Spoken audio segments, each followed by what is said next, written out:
बिस्मिल्लाहिर्रहमानिर्रहीम।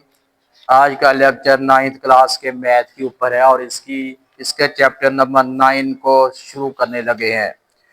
Chapter number 9 जो है वो सिमिलर फिगर के बारे में है, लेकिन सिमिलर फिगर के एक्सप्लेनेशन से पहले एक दो चीज़ें और हैं जो एक्सप्लेन करना इंतहाई ज़रूरी है।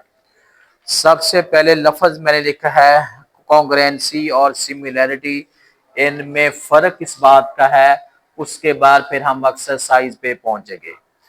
कॉन्ग्रुएंसी के लिए बेटा दो चीज़ें होती हैं, शेप और साइज। शेप सेम हो, साइज सेम हो, इसके लिए दो वर्ड यूज होते हैं, शेप एंड साइज। ये दोनों एग्जैक्ट होने चाहिए। अब शेप और साइज का मतलब क्या है, मैं आपको सिंपल एग्जांपल दूं। अगर ये 1000 रुपए का नोट ले लें और दो 500-500 के नोट ले लें, अब आपने तो यही कहना है ना कि ये बिल्कुल सेम एक ही चीज है। या 1000 का नोट ले लूं और 10 नोट 100-100 के ले लूं, आपने कहना ये बिल्कुल सेम है। हालांकि सेम नहीं है। मैथ कहता है ये सेम नहीं है। वो बेटा एक नोट है, वो दो नोट है, या वो एक नोट है, वो 10 नोट है, सेम कैसे हो गए? सेम नहीं है। कॉन्ग्रुएंट के लिए साइज भी सेम हो, शेप भी सेम हो, वो कॉन्ग्रुएंट होता है। और ये इसका लेवल जो है इक्वल से भी ऊपर होता है। इसका जो लेवल है, मेयार है, वो इक्वल से भी ऊपर है। इक्वल की एग्जांपल तो आपके सामने है। एक साइड पे 1000 रुपए रख लें और एक साइड पे दो 500-500 रख लें, आप इसे इक्वल कह देंगे ना कि ये इक्वल है, या नहीं कहेंगे? इक्वल है, लेकिन कॉन्ग्रुएंट नहीं है। वो एक नोट है, वो दो नोट है। ठीक है, एक तो ये बात गलत है। दूसरा, हो सकता है कि 500 के नोट के साइज और 1000 के नोट के साइज में भी फर्क हो। ये भी दो फॉल्ट हैं। इसलिए इसके लिए जो साइन यूज होते हैं वो इक्वल के दाल के ऊपर एक मद डालते हैं। ये इसका लेवल इक्वल से ऊपर है, ये कॉन्ग्रुएंसी है। अब आपका जो चैप्टर है ज्यादा सिमिलैरिटी के ऊपर चल रहा है, तो ये बहुत कम है। सिमिलैरिटी क्या होता है? इसमें होता है कि शेप सेम हो, साइज सेम ना हो। शेप सेम हो, साइज सेम ना हो। अब इसकी यानी एग्जांपल देता हूं, सेम शेप और साइज नॉट सेम। अब इसकी एग्जांपल दे दूं कि ये मैंने स्क्वायर बनाया है, ये भी स्क्वायर है, दो स्क्वायर हैं, शेप सेम है, सेम है ना। ये भी स्क्वायर है, ये भी स्क्वायर है, लेकिन साइज सेम नहीं है। ये छोटे साइज का स्क्वायर है, ये बड़े साइज का स्क्वायर है। अब इसकी दो कंडीशन है। एक ये है कि इनके जो एंगल है वो सेम हो। सिर्फ एंगल की बात कर रहा हूं, लेंथ की बात नहीं कर रहा। इसकी कंडीशंस ये है कि एंगल्स शुड बी सेम। ये बात आपने माइंड में रखनी है, क्योंकि मैंने कल आपसे पूछना है और अगला लेक्चर मैंने देना है। अब ये काम नहीं होगा कि आज काम करवाऊंगा, पूछूंगा ही नहीं आपसे, ये काम नहीं चलना। एंगल शुड बी या मस्ट बी सेम। ये 90 का है तो ये 90 का होना जरूरी है, ये 90 का है तो ये 90 का होना। और अगर इनके एंगल में ही हो गया फर्क, तो शेप सेम तो ना रही। फिर सिंपली अगर ये मेरे पास है और अगर मैं ये बना दूं ऐसी, ये बेशक इसके साइज, ये साइडें शायद इसकी सेम होगी, लेकिन अब देखें साइडें बेशक लेंथ में सेम फील हो, लेकिन इनके एंगल तो सेम नहीं है। ये और ये जो है सेम फिगर है, सेम नहीं है, क्योंकि इनके एंगल सेम नहीं है। अगर एंगल सेम नहीं है तो हम उसे शेप सेम कह ही नहीं सकते। एक तो बात ये है। दूसरा है इनकी साइज की रेशो सेम हो, हम उसे स्केल फैक्टर कहते हैं। Ratio must be same. अब इसकी बात समझ नहीं आई होगी कि ये मैं क्या कह रहा हूं। रेशो मस्ट बी सेम, नहीं ना समझ आई? रेशो मस्ट बी सेम का मतलब क्या कह रहा हूं? सिंपल मैं एग्जांपल देता हूं, ये लेंथ 1 सेंटीमीटर, ये 1 सेंटीमीटर, ये 1, चलो ये लेंथ ले रहा हूं 3 सेंटीमीटर, ये 3 और ये 3। रेशो का मतलब देखें, ए बी सी डी, इधर चलो लिख देता हूं एल एम एन ओ। ये दो मेरे पास जो है ये क्या चीज है, दो स्केयर हैं। इनका देखना कि इनकी रेशो सेम निकलती है या नहीं निकलती।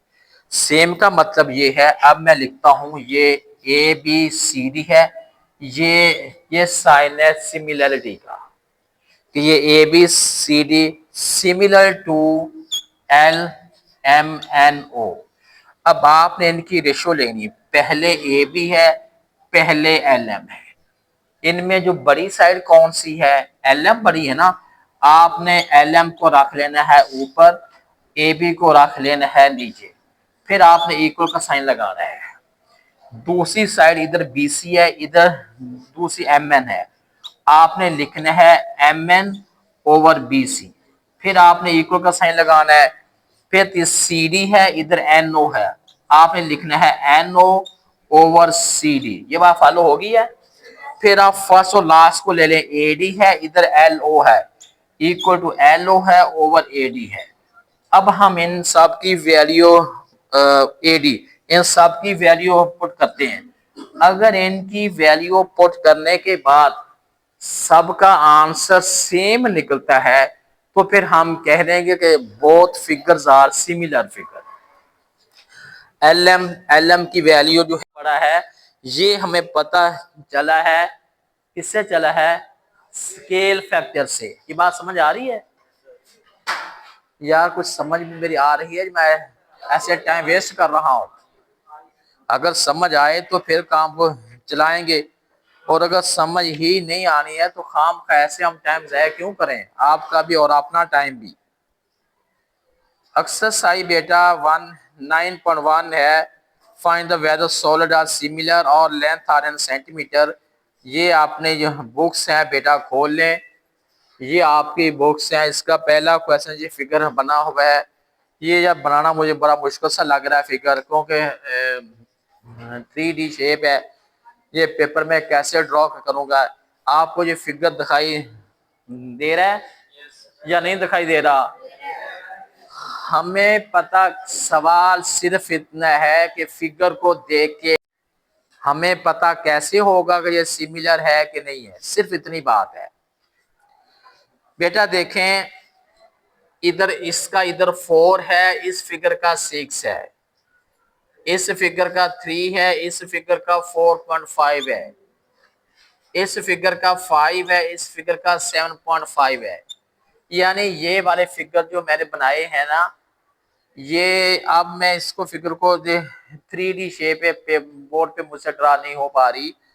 मैं बता रहा हूँ कि ये हमारे पास ये फिगर बड़ा फिगर, चलो ये ऐसा एग्जांपल दे रहा हूँ, ये फिगर एक बड़ा फिगर है और ये वाला फिगर एक छोटा फिगर है, लेकिन ये है नहीं, वैसे बुक में और बना हुआ है। एक ही लेंथ 4 है, एक ही लेंथ 6 है, एक ही लेंथ 3 है, दूसरे की लेंथ ये है एक। अब हमें ये असेस कैसे होगा, मैथमेटिकल तौर पे हम इसको कैसे असेस करेंगे कि ये दोनों figure 6/4 equal to 4.5/3 equal to 7.5/5 है। अगर तो इन सब का आंसर सेम निकल आए तो समझ जाना है कि ये फिगर सिमिलर है। और अगर इसका आंसर और है, इसका और है, इसका और है, तीनों का अलग अलग आंसर है, तो इसका मतलब ये होगा कि फिर ये दोनों फिगर सिमिलर नहीं है। अब बेटा 6 है, 6 के ऊपर हमने 4 को डिवाइड करना, ये निकला है 1.5 निकला है। अब हमने 4.5 के ऊपर 3 को डिवाइड कर रहे हैं, तो ये आंसर 1.5 निकला है। उसके बाद है 7.5 के ऊपर हम डिवाइड कर रहे हैं 5 को, आंसर 1.5 निकला है। अगर तो सारे आंसर सेम निकल आए हैं तो लिख सकते क्या, क्या ये फिगर जो है सिमिलर है कि नहीं है। ये बात समझ आ गई है। अच्छा, अब हम एक क्वेश्चन नंबर 2 इसका है, इससे साफ करते हैं। चलो, लास्ट पीरियड में जब फारिग हो जाऊंगा ना, उसके बाद स्टाफ रूम में आना, फिर बनाएंगे, ठीक है। अभी कोई टाइम है ना, क्वेश्चन एक और हो जाएगा या मुश्किल लग रहा है?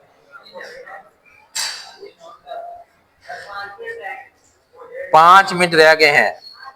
अच्छा बेटा, क्वेश्चन नंबर 2 को बेटा आपने फोकस करना है। उन्होंने हमें दे दिया है कि ए बी सी जो है सिमिलर है किसके ट्रायंगल के, डी ई एफ के।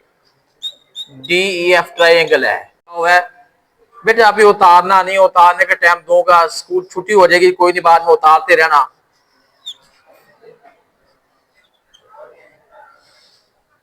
बेटा कुछ फिगर ऐसे बने हुए हैं, ए बी सी है और इधर ये डी है, ये ई है और ये एफ है।